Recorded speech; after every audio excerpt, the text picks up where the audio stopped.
What if when you fail at something, you don't actually start over again? What if failure is actually a good thing? And this is something that I've been thinking about recently. I think I used to think failure is a restart, right? I didn't necessarily view failure as a bad thing, but I viewed it as a restart, right? You gotta start and get going again because the thing that you're doing didn't work out.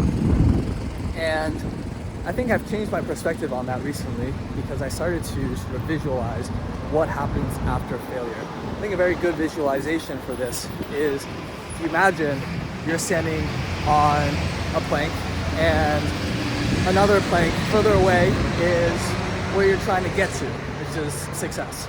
And in between that is a big valley of death, which is fun. And in the past, my old self thought success is trying to jump over to the other side. And when you don't make it, next time you try to jump harder and harder and harder until you try to make it. I think the new way that I started looking at this is you're building your own path towards that other side. You're laying down bricks to get to the other side. And each time, you might not make it all the way across, you fall and something happens, something hits you. But the next time you go across, you know what to look out for. And those are the experiences that help guide you. And then you make it, further and further each time. It might take you a couple times, but you reach the other side. And I started thinking about this because I visualized it in my own personal experiences and the things that I've gone through. I thought about what would happen if I lost my YouTube channel tomorrow, right? All 86 subscribers of you, which I'm super grateful for. I lost all of y'all. Lost the channel entirely, let's just say. Didn't even have a channel to post on. What would happen? Would I actually completely start over?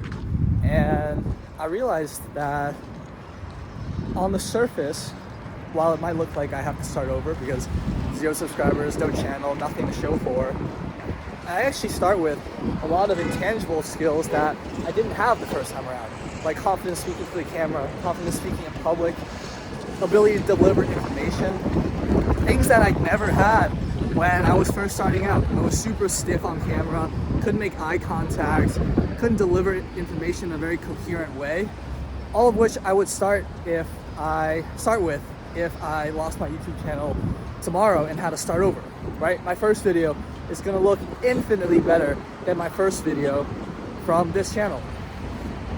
And I think this is true for not just the physical things that we're trying to build, like businesses or a YouTube channel.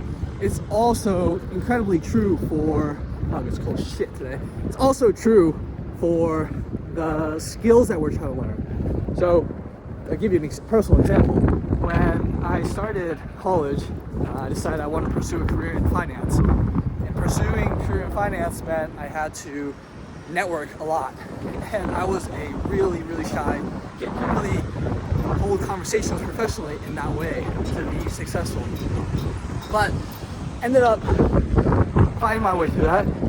Had coffee chats with 100 people.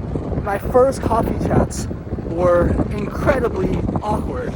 Couldn't hold conversations in the right way, couldn't ask the right type of questions, couldn't build rapport, build connection.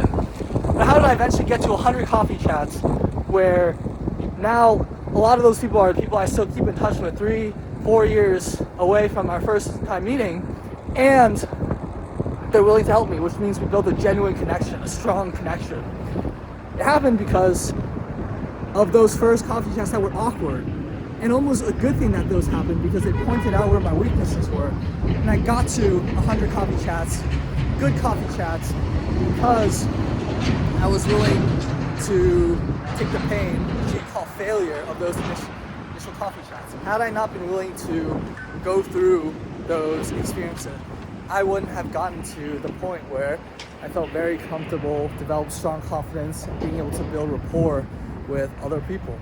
And I think this has been a really important thing for me to realize, because in your 20s, and if you're a young person out there, this means you should go out and take asymmetrical bets, because you can.